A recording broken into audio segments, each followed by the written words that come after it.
This story is about how Long Beach police investigate officer-involved shootings. After an officer shoots someone in Long Beach, they do something a little bit differently than most police departments. They have that officer write a report instead of being interviewed by investigators. And through this process, I found out that this is much rarer than I thought it was. I contacted or reviewed documents for dozens of other police departments in LA County, and none of them do it quite the same way as Long Beach.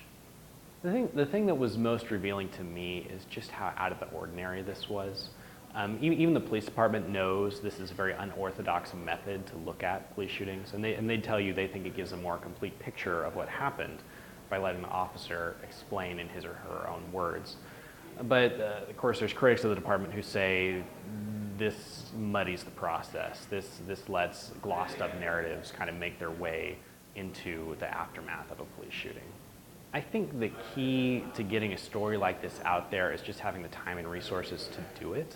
But more importantly, stories like this don't get told unless there's local media to tell that story.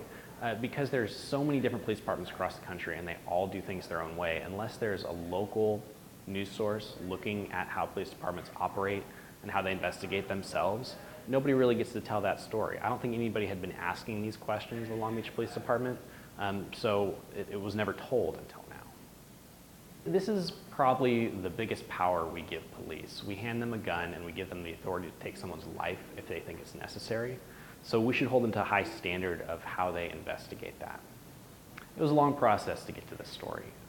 There were interviews with people inside the department who had information they wanted to share.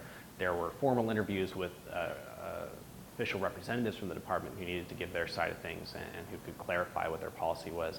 But probably the biggest chunk of reporting was just being able to compare their practices to other police departments. And that process involved me either reviewing documents or contacting dozens of other police departments in LA County just to understand the context of what was happening here.